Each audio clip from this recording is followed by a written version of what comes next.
TGPSC అభ్యర్థులకి group 1 mains examination కి 2 నెలలు ఉంది, గ్రూప్ 2 ఎగ్జామ్ కి 4 నెలలు ఉంది అప్రాక్సిమేట్ గా. సో మీరు దీన్ని ఎలా వాడుకోవాలి? ముఖ్యంగా ఎవరైతే మెయిన్స్ రాస్తున్నారో ఈ 2 నెలలు సెప్టెంబర్ 1 నుంచి ఓన్లీ టెస్టులు మాత్రమే రాయాలి. సెల్ఫ్ ప్రిపరేషన్ కి ఎక్కువ ఇంపార్టెన్స్ ఇవ్వండి. సెల్ఫ్ ప్రిపరేషన్ మీకు ఇప్పుడు ఇంపార్టెన్స్. క్లాసెస్ అయిపోయాయి. ఇంకా రికార్డెడ్ వీడియోస్ ఉంటే మీరు ఏం చేయాలంటే ఫాస్ట్ ఫార్వర్డ్ లో పెట్టుకొని మీరు రికార్డెడ్ వీడియోస్ చూసుకోండి. కానీ సెప్టెంబర్ 1 నుంచి మాత్రం ఎక్స్క్లూజివ్ గా సెల్ఫ్ ప్రిపరేషన్ కి ఎవరైతే ఇంపార్టెన్స్ ఇస్తారో వాళ్ళే విజేతలు అవుతారు. 2, ఎవరైతే గ్రూప్ 1 ప్రిలిమ్స్ క్లియర్ అవ్వలేదో వాళ్ళు మీ గ్రూప్ 2 ని చాలా మంచి బ్రహ్మాండమైన అవకాశంలా తీసుకొని ఇప్పటి నుంచి కనుక మీరు ప్రాపర్ గా చదువుకుంటే 4 నెలలలో గ్రూప్ 2 ఎగ్జామ్ రాసి గ్రూప్ 2 ఆఫీసర్ లాగా మిగిలిపోతారు. సో గ్రూప్ 1 యొక్క ఓటమి మీకు నిరాశనిచ్చింది ఏంటంటే మళ్ళీ గ్రూప్ 2 ఒక విజయం మీకు మళ్ళీ ఓదార్పునిస్తుంది. అలా కనుక మీరు చేస్తే మాత్రం మీరు గ్రూప్ 2 ఆఫీసర్ అవుతారు. మళ్ళీ మీకు తెలుసు మళ్ళీ నోటిఫికేషన్ ఉంది, అక్టోబర్ లో గ్రూప్ 1 కొత్త నోటిఫికేషన్ ఉంది, దానికి మీరు మళ్ళీ ప్రిపేర్ అవుతే జూన్ లో మళ్ళీ మెయిన్స్ ఉంది కాబట్టి మళ్ళీ మీరు గ్రూప్ 1 మెయిన్స్ కి ప్రిపేర్ అవుతారు. సో గ్రూప్ 2 ఆఫీసర్ అవుతారు, గ్రూప్ 1 ఆఫీసర్ అవుతారు. కానీ ఎవరైతే ఈ 2 నెలలు మెయిన్స్ రాసే వాళ్ళు సెల్ఫ్ ప్రిపరేషన్ కి ఇంపార్టెన్స్ ఇస్తారో, ఎవరైతే గ్రూప్ 1 ప్రిలిమ్స్ క్లియర్ కాని వాళ్ళు ఈ 4 మంత్స్ ఎవరైతే గ్రూప్ 2 కి ఇంపార్టెన్స్ ఇస్తారో ఖచ్చితంగా మీరు సక్సెస్ పొందుతారు. సో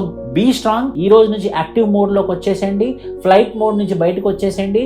మీరు ఖచ్చితంగా వండర్స్ చేయగలరు.